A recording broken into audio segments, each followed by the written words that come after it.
Era jueves, las 9:20 de la noche, y yo estaba sentado en la terraza del bar El Muro, tomándome una caña mientras esperaba a mi primo Dani, que como siempre iba con media hora de retraso. Tenía el coche en el taller, así que vine en metro. El bar está en la esquina de la calle San Vicente con la Avenida del Oeste, justo donde se cruzan las líneas 1 y 3. Siempre hay movimiento a esa hora, gente saliendo del trabajo, otros quedando para cenar. Nada fuera de lo normal, hasta que vi a Laura. No es que se pareciera. Era ella. Mi mujer. Vestida con ese abrigo beige que yo mismo le regalé por su cumpleaños el año pasado.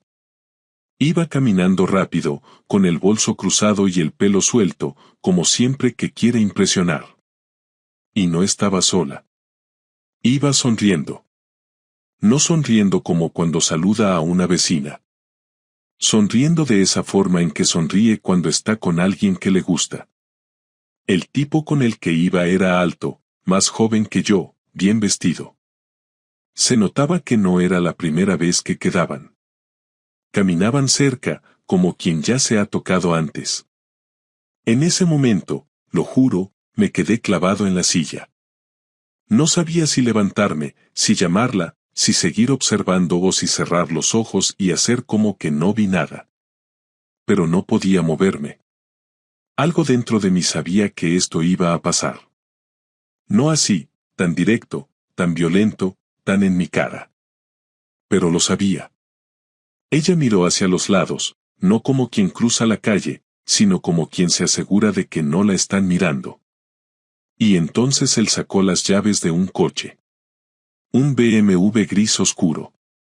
El mando sonó con ese pep pep seco, y sin pensarlo dos veces, Laura abrió la puerta del copiloto y se metió dentro.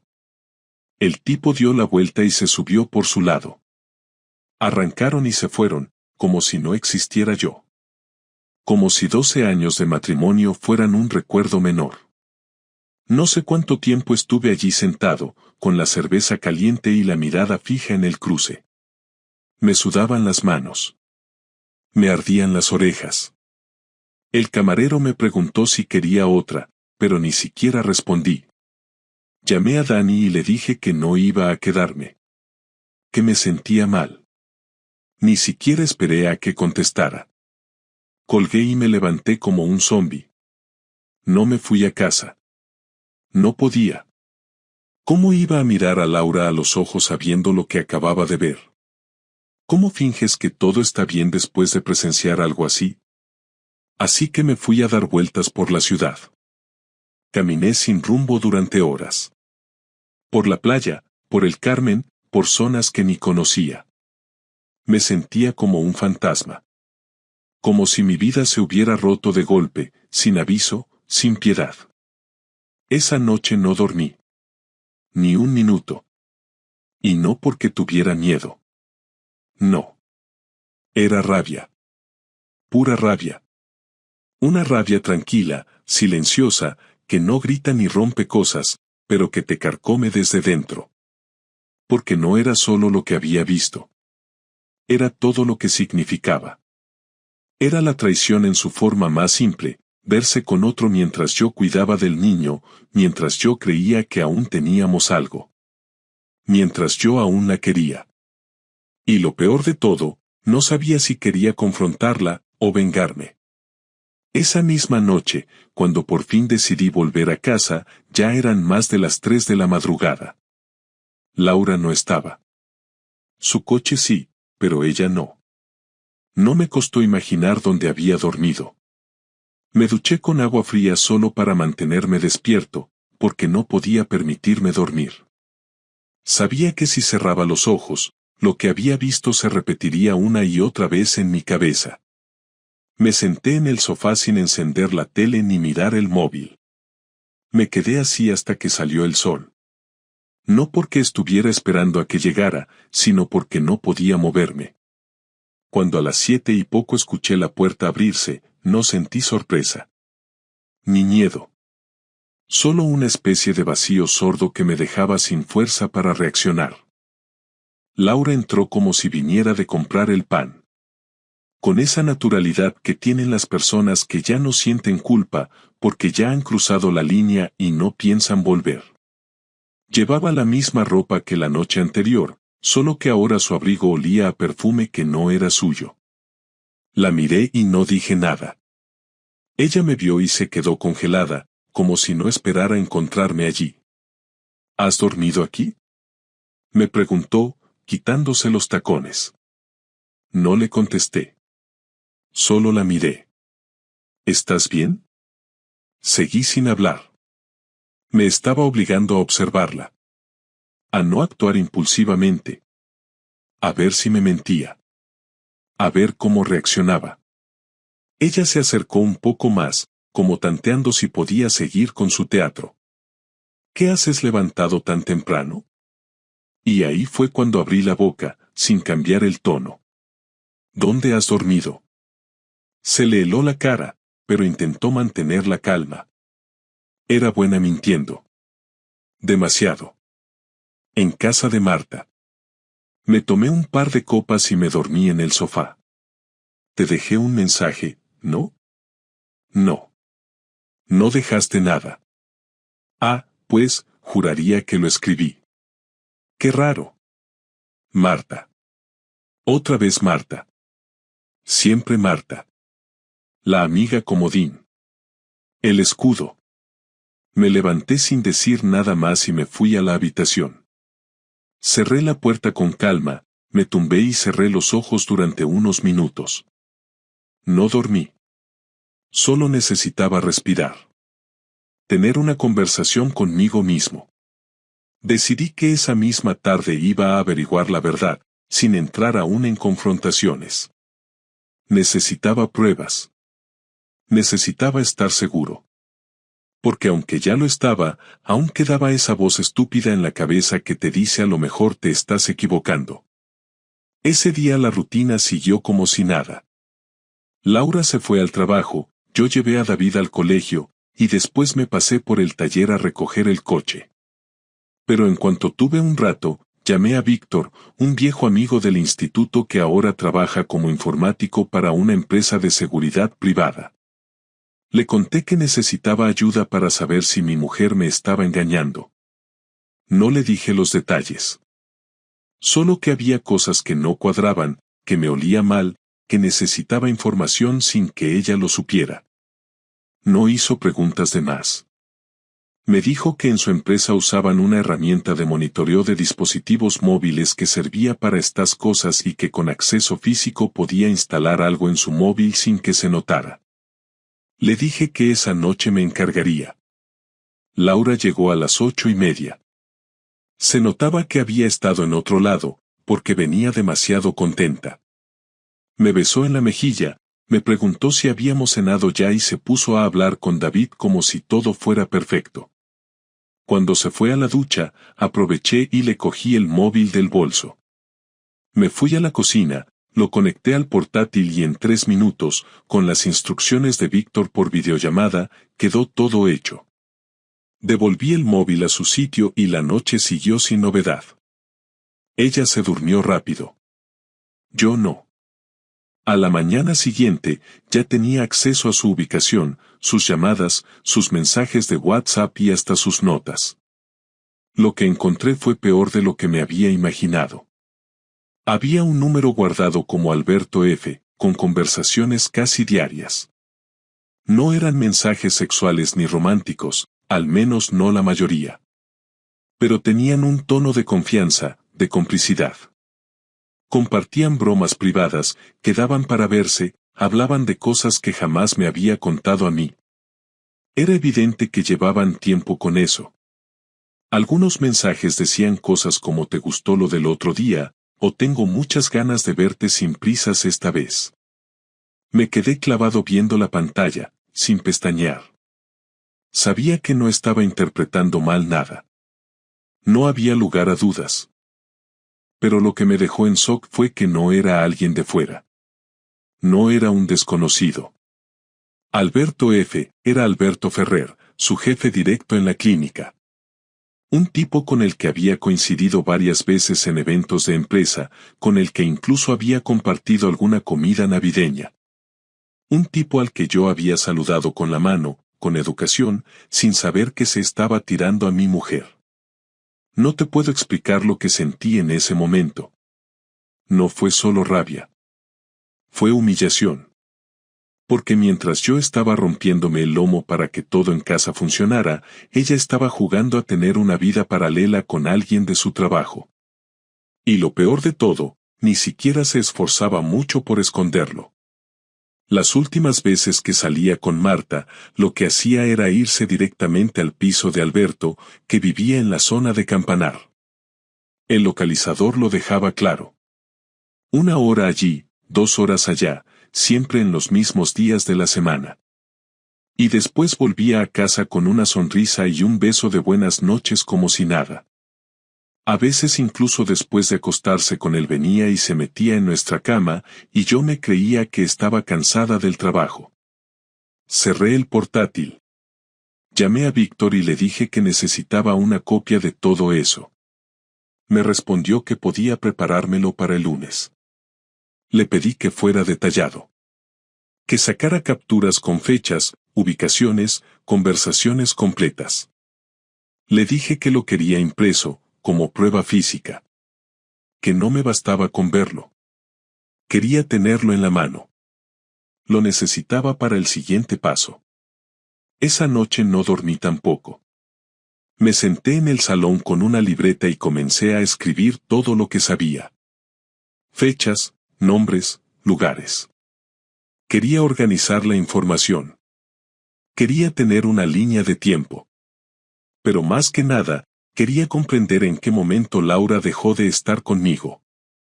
Porque esto no había empezado ayer. Esto llevaba meses. Quizás años. Y lo peor es que no sabía si me dolía más el engaño o la forma en que ella seguía actuando como si nada, como si no pasara nada, como si yo fuera un adorno en su rutina. Esa fue la noche en la que dejé de amarla. No fue un grito, no fue un portazo. Fue un clic interno. Un apagón emocional. El momento exacto en el que me di cuenta de que ya no quería que ella me explicara nada. Solo quería que pagara por lo que había hecho.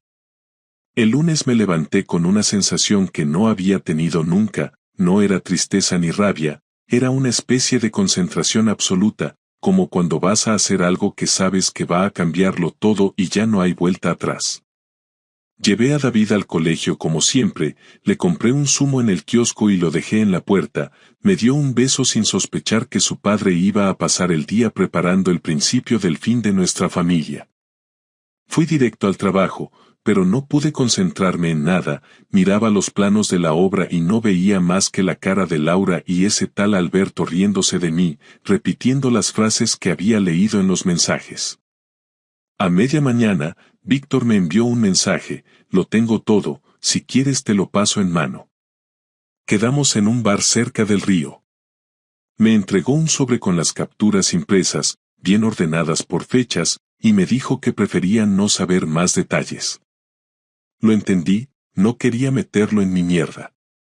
Me senté en la mesa más apartada y lo abrí.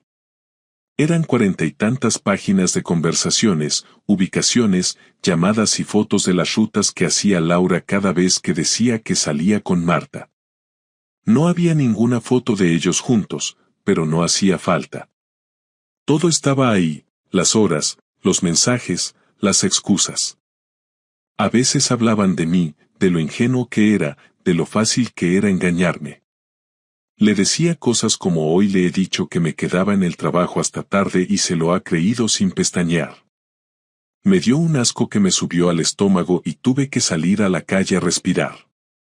No podía quedarme quieto, así que decidí que esa misma tarde la enfrentaría.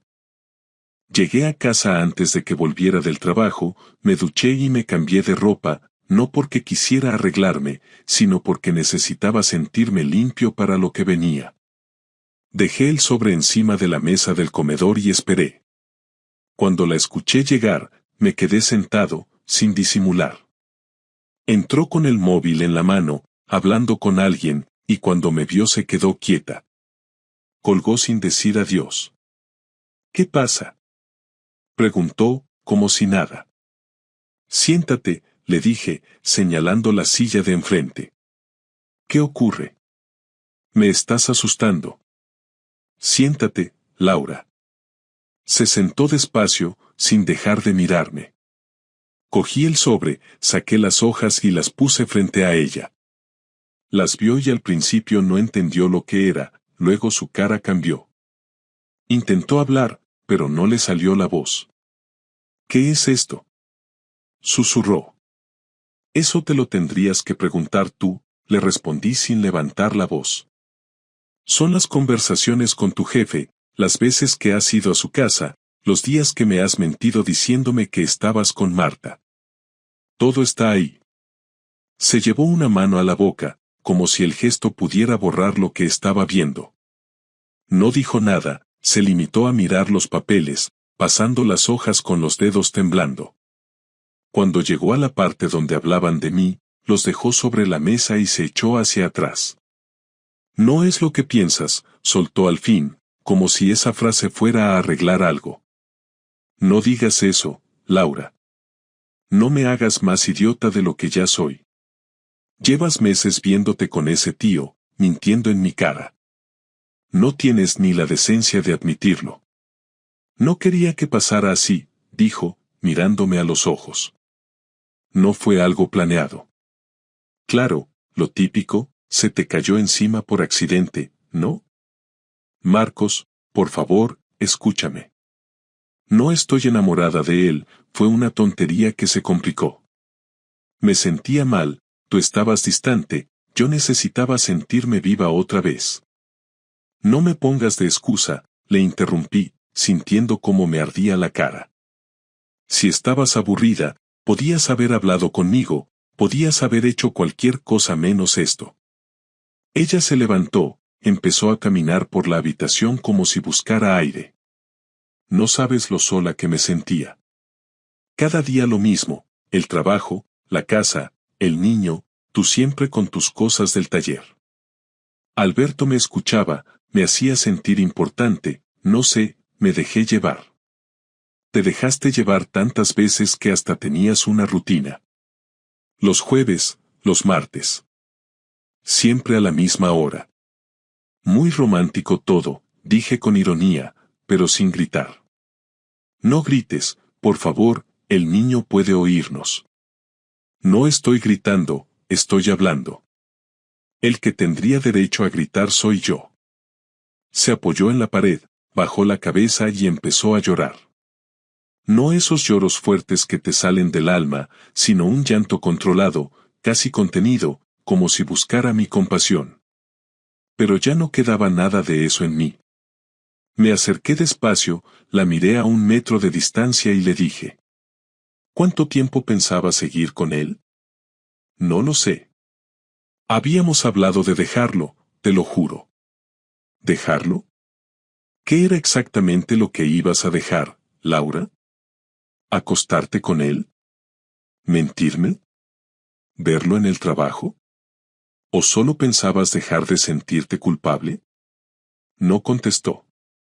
Solo respiraba rápido, con la cara roja y los ojos hinchados.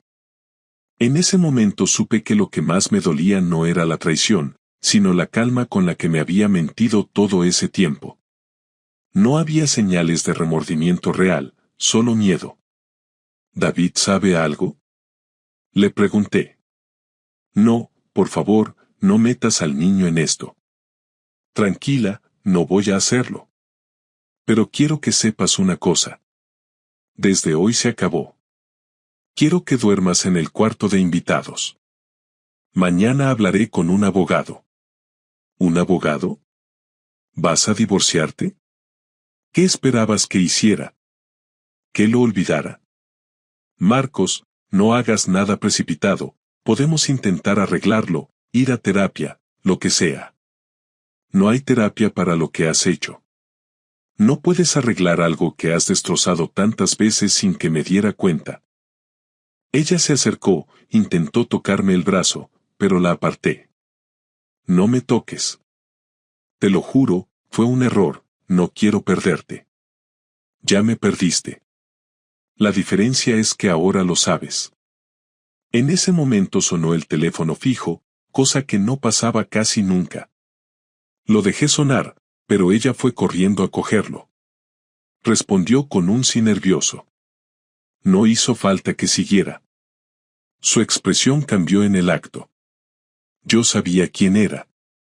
Su voz se volvió más baja, más contenida, y me miró con una mezcla de pánico y vergüenza. Colgó sin decir nada. Era él, ¿verdad? Pregunté. Marcos, por favor. ¿Sí o no? Sí, admitió casi sin voz. ¿Y qué te ha dicho? Solo que quería saber si estaba bien, que no se imaginaba que esto iba a salir así. Ah, claro, pobrecito él, debe de estar sufriendo mucho. Laura se tapó la cara con las manos, empezó a llorar más fuerte, y por un momento pensé que iba a desplomarse. Me giré y me fui al dormitorio, cerrando la puerta detrás de mí. Me senté en la cama, cogí el teléfono y llamé a Víctor. Le pedí el número de un abogado que pudiera recomendarme y me lo dio sin hacer preguntas. El resto de la tarde fue un silencio raro. Ella se encerró en el baño, luego salió y preparó algo de cenar para David como si la normalidad pudiera reconstruirse por arte de magia. Yo ni me senté con ellos. Fingí estar ocupado en el ordenador y esperé a que el niño se durmiera. Cuando ella vino a buscarme, le dejé claro que no quería hablar más. Me miró desde la puerta, con la cara destrozada, y solo dijo: Te juro que no quiero perder nuestra familia. Ya no tenemos familia, Laura. Tenemos un hijo en común, nada más. Se fue sin responder. La escuché llorar en el cuarto de invitados hasta tarde. No me dio pena. Me sentía como si hubiera pasado una guerra en casa y lo único que quedaba fueran los escombros. A medianoche me llamó el abogado, un tal Ramón Crespo. Quedamos para el miércoles. Me explicó por encima lo que necesitaría, pruebas, cuentas, bienes comunes, todo eso. Le dije que tenía lo esencial. Me aseguró que podía hacerlo rápido. Colgué y me quedé mirando el techo, escuchando la respiración de David desde su habitación. Pensé en cómo le iba a contar todo esto sin destrozarle la infancia. Pensé también en Alberto, en su cara cuando se enterara de que iba a perder algo más que a su amante. Tenía un plan, pero aún no estaba listo. Solo sabía que, pasara lo que pasara, Laura no se iba a ir de rositas. Aquella noche no dormí. Pero esta vez no por rabia, sino por la calma de quien ya sabe lo que va a hacer. Y te aseguro que cuando un hombre decide que ya no tiene nada que perder, deja de temer a todo. Cuando hablé con el abogado ese miércoles por la mañana, lo primero que me pidió fue que le resumiera todo lo ocurrido sin adornos, sin rodeos, y eso fue precisamente lo que hice. Le conté cómo descubrí la relación, los días, las pruebas que tenía, los mensajes, la ubicación de cada encuentro. No reaccionó con sorpresa ni indignación, solo asintió y anotó. Me preguntó por los bienes compartidos, las cuentas, la casa, el coche, el régimen del niño. Le dije que todo estaba a nombre de ambos menos la furgoneta de la empresa, que era mía. Ramón, así se llamaba el abogado, me dijo que era mejor si podía conseguir más pruebas que afectaran directamente al trabajo de ella, algo que la pusiera en una situación de desventaja para negociar. Le hablé de su jefe, de cómo la relación era con un superior y de la posibilidad de que eso violara normas internas del centro donde trabajaba.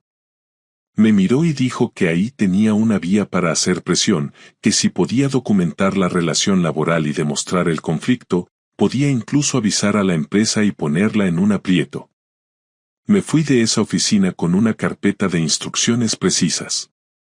Lo primero que hice fue lo más básico, recuperar todos los mensajes donde él se refería a ella con términos afectivos, donde hablaban de encontrarse en horas laborales, donde ella decía que se escapaba de una reunión para verlo. Esos fragmentos los imprimí por duplicado. Luego fui a hablar con un amigo mío, Tony, que trabaja de administrativo en el centro de salud donde está la clínica dental de Laura. Le pregunté si sabía quién era Alberto Ferrer y si podía decirme algo sobre su cargo. Me dijo que sí, que era el director clínico de la sede y que llevaba allí varios años. Le pregunté si había rumores sobre él, alguna historia rara, algo fuera de lugar. Me dijo que sí, que se hablaba mucho de que estaba liado con una trabajadora casada, pero que nadie decía nombres. Le agradecí la información y le dije que ya le contaría el porqué de mis preguntas.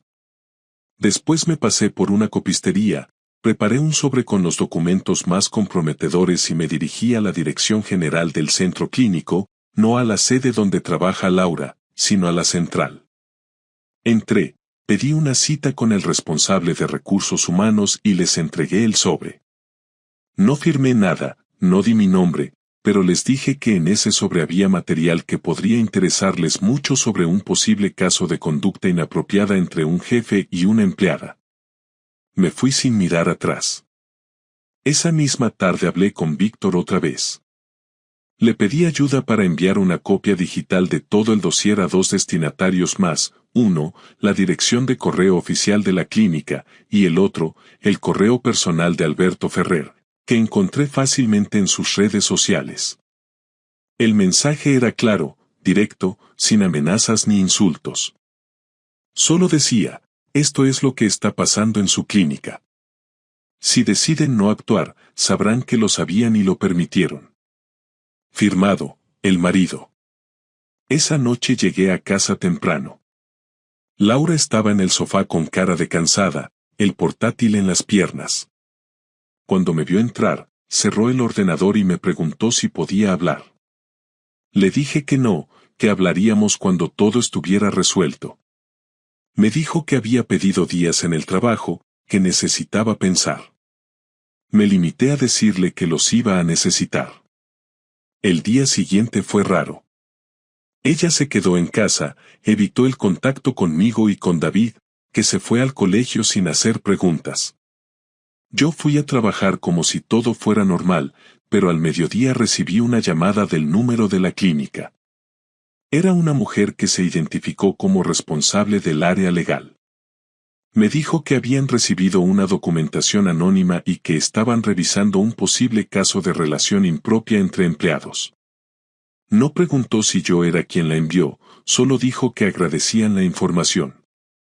Cuando llegué a casa esa tarde, Laura estaba en el salón, sentada con los ojos rojos. Me dijo que Alberto había sido apartado temporalmente de sus funciones mientras investigaban una denuncia anónima. Me preguntó si había sido yo. Le dije que sí. No le grité, no discutí, solo afirmé la verdad. Ella se quedó en silencio. No me acusó de nada, no intentó justificarse. Solo dijo: ¿Qué quieres de mí? Que te vayas, le respondí. Quiero que empieces a buscarte un sitio donde quedarte. No quiero que David vea esto todos los días. ¿Quieres que me vaya yo y tú te quedas aquí como si no hubieras hecho nada? Yo no he hecho nada. Tú eres la que te fuiste a follar con tu jefe mientras yo estaba cuidando del niño y pagando la hipoteca. No me hables así.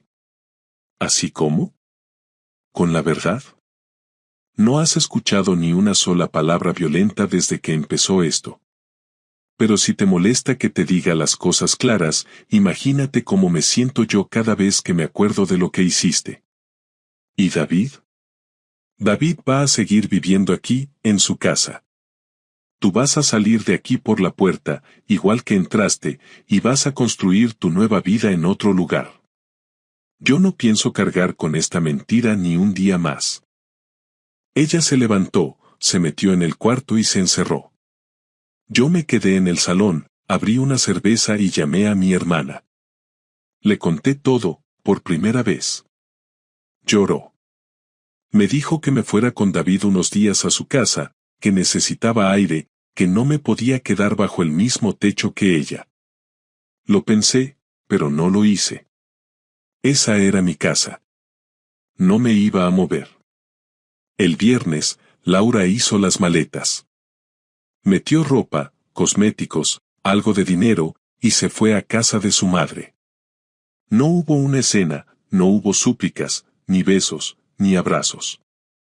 Solo un portazo y el sonido del ascensor bajando. El domingo por la noche recibí un mensaje de una compañera suya del trabajo, una mujer que conocí en una cena de empresa. Me dijo que Alberto había sido suspendido indefinidamente y que Laura estaba siendo interrogada por el comité interno. Me preguntó si yo estaba bien. Le contesté que sí. Que ahora empezaba la parte más difícil, pero también la más necesaria. Sabía que todo lo que había hecho tenía consecuencias, no solo para ella, sino para mí, para David, para el entorno. Pero no me importaba. No estaba buscando justicia divina ni castigos ejemplares. Solo quería que sintiera en su propia piel un poco de la humillación que me había hecho tragar. No sentí orgullo ni satisfacción. Sentí que estaba haciendo lo correcto. Ni más, ni menos. Habían pasado 3 días desde que Laura se fue de casa y la verdad es que el ambiente en el piso había cambiado de una manera que era difícil de explicar pero muy fácil de notar. No había discusiones, no había tensión, pero tampoco había nada, ni ruido, ni preguntas forzadas, ni esa mirada de quien sabe que está mintiendo pero intenta fingir que todo va bien. David no preguntó demasiado, solo dijo que echaba de menos a su madre y que quería saber cuándo volvería. Le respondí con lo que pude, le dije que ella necesitaba unos días fuera y que todo se hablaría pronto. No quise darle explicaciones que no entendiera o que no pudiera digerir. Sabía que iba a llegar el momento de sentarnos los 3, pero no iba a ser ese fin de semana. Yo aún tenía muchas cosas que resolver. La casa estaba más ordenada, dormía algo mejor y por primera vez en semanas me sentía dueño de mi vida. El domingo por la tarde, después de dejar a David en casa de un amigo que lo había invitado a dormir, decidí escribirle a Laura. Le dije que el lunes a las 7 de la tarde quería hablar con ella cara a cara, sin gritos, sin rodeos, que necesitábamos cerrar esto de una vez. Me contestó en menos de un minuto con un está bien, dime dónde y le puse la dirección del piso. El lunes trabajé poco. Estuve dando vueltas por la oficina, revisando papeles sin sentido, intentando organizar mi cabeza. Pensaba en todo lo que habíamos pasado, en cada momento que ahora se sentía distinto al mirar atrás. A las 6 ya estaba en casa, me duché, me senté en el sofá y esperé. A las 7 en punto sonó el timbre.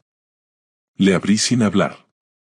Cuando entró, vi que traía una carpeta en la mano. Llevaba vaqueros, una camiseta blanca sencilla y el pelo recogido. Se notaba que había llorado, pero ya no tenía la cara hinchada, solo cansada. Nos sentamos uno frente al otro, sin tocar nada, ni café ni agua ni tonterías. No voy a pedirte perdón otra vez, empezó ella, mirándome sin agachar la cabeza. Ya lo he hecho, y si tú crees que no sirve, no lo repetiré. No he venido a escuchar excusas ni disculpas, le dije. Esto es para decidir qué hacemos con lo que queda. ¿Crees que queda algo? No. Pero tenemos un hijo. Y por él, hay que hacerlo bien. Abrió la carpeta y sacó unos papeles.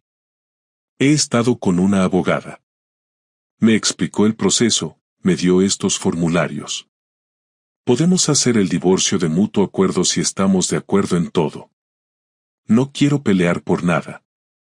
Puedes quedarte con la casa, con la furgoneta, con lo que quieras. Yo solo quiero un régimen justo para David. Eso es lo único que me importa ahora, le respondí. Quiero verlo 2 fines de semana al mes, más una tarde entre semana, y compartir vacaciones. No quiero discutir la custodia. Me parece bien. Pero necesito que entiendas algo, no voy a permitir que lo metas en tu vida con Alberto, o con quien sea, sin antes hablarlo conmigo. No quiero que le presentes a nadie sin tener una conversación previa. Lo entiendo. No pienso presentarle a nadie, no estoy pensando en eso. Ni siquiera sé si voy a volver al trabajo. Me han suspendido. ¿Qué te han dicho? Que abrirán un expediente. Que no se puede mantener una relación con un superior directo. Que recibiré una sanción. No sé si me despedirán o no. ¿Te arrepientes? Sí. Pero no como tú piensas. No me arrepiento por lo que él era, ni por lo que pasó. Me arrepiento por lo que destruí. Por no haber sido valiente y haberlo terminado antes. Por mentirte, por arrastrarlo todo hasta este punto. Y por haber dejado que tu hijo creciera unos meses más en una casa con una madre que no quería estar allí. Sí. ¿Tú crees que esto hubiera terminado igual si yo no lo hubiera descubierto? Tardó en responder. Probablemente no. Me hubiera costado más dejarlo. Pero lo sabía, en el fondo sabía que ya no tenía vuelta atrás. Entonces no había salida desde hace tiempo. No. Pero no quería herirte. No querías herirme, pero me mentías cada semana. Eso no es evitar dolor, eso es retrasarlo. Y empeorarlo. Lo sé. Se hizo un silencio largo. Ella volvió a los papeles. Faltan solo nuestras firmas. Mañana tengo cita para entregarlos. Lo firmaré. Pero quiero dejar algo claro, Laura. Lo que pasó entre tú y él no es un error puntual. No es una caída. Fue una elección sostenida. Semanas, meses, incluso años de decidir que él valía más que tu familia. Y no te lo digo para herirte, sino para que entiendas que no estoy enfadado solo por el acto, sino por la construcción lenta y fría de tu traición. Ella tragó saliva, asintió. ¿Sabes qué me duele más a mí? Que tú fueras mejor persona que yo hasta el final. Que no hayas hecho escándalo, que no me hayas gritado, que no hayas tirado nada por la ventana. Me duele porque me hace sentir aún peor. No necesitaba hacerlo. El dolor ya era suficiente castigo. Se levantó y me ofreció la carpeta. Cuando lo firmes, me avisas. Y si necesitas que recoja mis cosas un día que no estés, dímelo. No quiero problemas. Recógelas cuando quieras. Me es igual. ¿Crees que algún día vas a poder perdonarme? No. Pero no por venganza. Simplemente porque hay cosas que no se arreglan. ¿Y tú? ¿Vas a rehacer tu vida? No tengo prisa. Yo tampoco. Se miraron unos segundos más, los últimos. Luego ella fue hacia la puerta, la abrió, y antes de salir dijo una frase que me acompañaría mucho tiempo. Gracias por no hacer esto más duro de lo que ya es. No lo hice por ti. Lo hice por mí. Cerró la puerta. Y esa fue la última vez que estuvo en esa casa. Después de que se fuera, no me levanté enseguida, ni me puse a revisar los papeles, ni llamé a nadie. Me quedé sentado en el sofá durante casi una hora, con la carpeta sobre la mesa, sin tocarla. No sentía alivio, tampoco tristeza, ni siquiera rabia, era una mezcla de cosas que no sabía nombrar, pero que pesaban como si llevara días cargando cemento en el pecho. Me levanté, me serví una copa de vino y la tomé solo, sin música, sin televisión, sin distracciones. Me obligué a pensar en todo con claridad, sin dramatismos, sin querer hacerme la víctima ni justificar nada. Había terminado. Todo lo que había construido durante más de una década, la vida de pareja, la familia, las rutinas, los planes, las cenas, los cumpleaños, los veranos en Gandía, los domingos de arroz al horno, los partidos del Valencia que veíamos juntos, todo eso estaba oficialmente roto, y no porque se hubiera acabado el amor, sino porque el respeto, que es más importante, había desaparecido hace tiempo sin que yo lo notara. Al día siguiente firmé los papeles. No me tembló la mano. Se los llevé directamente a su abogada, no a ella.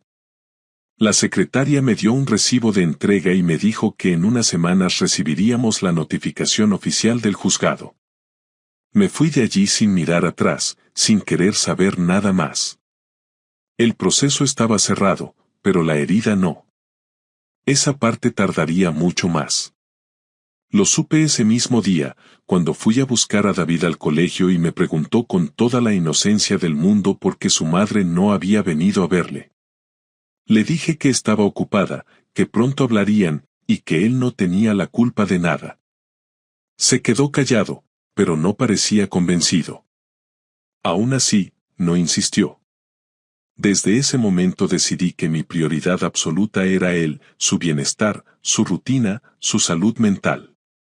Le prometí a mí mismo que, pasara lo que pasara, iba a protegerlo de todo esto lo mejor que pudiera. Laura y yo hablamos algunas veces más, pero siempre por temas de logística. Que si cuando podía ver al niño, que si podía recoger unas cosas que quedaban en el trastero, que si el abogado necesitaba algún documento. Todas las llamadas eran frías, cordiales, casi automáticas. Ella nunca volvió a hablar de Alberto, ni para defenderlo ni para negarlo. Yo tampoco pregunté más. Había cruzado un punto en el que la curiosidad se había muerto. Me daba igual lo que hiciera, con quien estuviera o cómo le fuera. Lo único que me interesaba era que cumpliera como madre, que no intentara manipular a David, que no se victimizara delante de él. Y hasta el momento, al menos eso, lo respetó. Durante las semanas siguientes, me costó volver a la normalidad. Había cosas que no sabía hacer solo porque nunca había tenido que hacerlas. Otras que simplemente me dolían al repetirlas.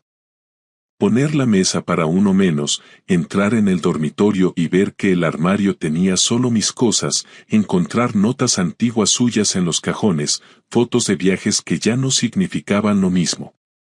Todo eso formaba parte del proceso, y aunque al principio me revolvía el estómago, con el tiempo dejó de afectarme. Empecé a ocuparme más de la casa, a ir al gimnasio, a salir con mis amigos sin tener que dar explicaciones. Me sentía más libre, pero no más feliz. Era otra clase de vida, no peor ni mejor, solo distinta. Un día, sin pensarlo demasiado, le escribí a mi primo Dani para quedar. Fuimos a tomar algo a un sitio nuevo que habían abierto en la playa. Me preguntó cómo estaba de verdad, no con ese tono superficial que usa todo el mundo, sino con la intención de que le dijera las cosas sin filtro. Le conté todo, desde el principio hasta el final. Me escuchó sin interrumpir y cuando terminé me soltó una frase que me dejó pensando: tío, lo bueno es que no te quedaste quieto. Hay gente que lo sabe y no hace nada, tú lo enfrentaste, lo resolviste y seguiste. Eso es tener cojones. No le respondí, pero en el fondo sabía que tenía razón. No había caído en el juego de la venganza fácil ni del perdón tonto. Había hecho lo que creí justo y necesario.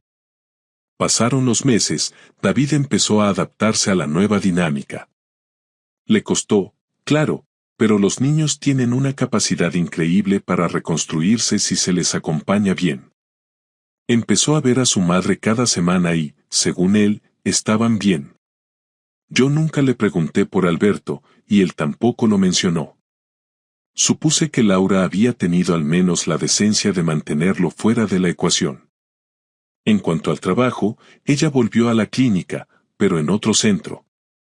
Al parecer no la despidieron, pero le bajaron el cargo. Me lo dijo en una de las pocas conversaciones que tuvimos. No sentí lástima, solo pensé que eso era lo mínimo que podía pasarle después de todo. Hace poco, coincidimos los tres en una función escolar. David tenía una obra y los padres estaban invitados. Llegué temprano, me senté en una esquina, y cuando ella llegó me saludó con un gesto leve, casi un reflejo. Nos sentamos lejos, no cruzamos palabra. Al final, nos acercamos los dos a felicitar al niño, cada uno por su lado. Él lo notó, claro, no es tonto. Pero se lo tomó bien. Quiso ir a cenar con ella esa noche y yo lo animé.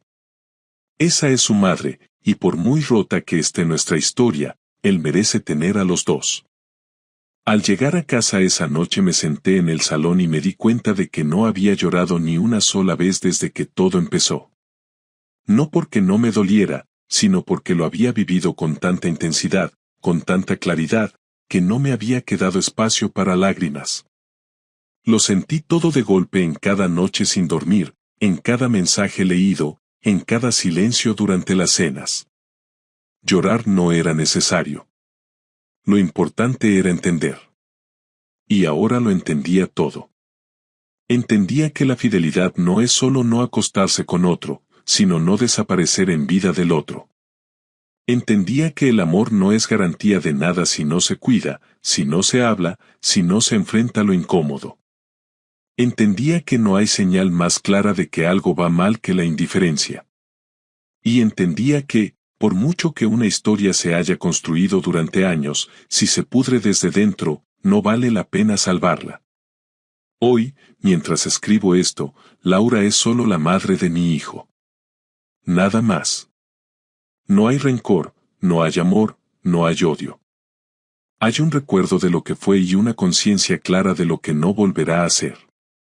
Y yo, por primera vez en mucho tiempo, me siento en paz. No feliz, pero en paz. Que a veces es más importante. Lo que viene ahora no lo sé. Tal vez más trabajo, tal vez alguien nuevo, tal vez tiempo para mí. No tengo prisa. No busco sustituir nada, ni llenar ningún vacío. Solo quiero vivir de forma honesta, sin mentiras, sin traiciones, sin dobles vidas. Si eso llega, bien. Y si no, también. Porque al final, lo que más he aprendido de todo esto es que la peor soledad no es estar sin alguien, es estar al lado de quien te mira como si ya no existieras. Y yo ya no pienso volver a ser invisible para nadie.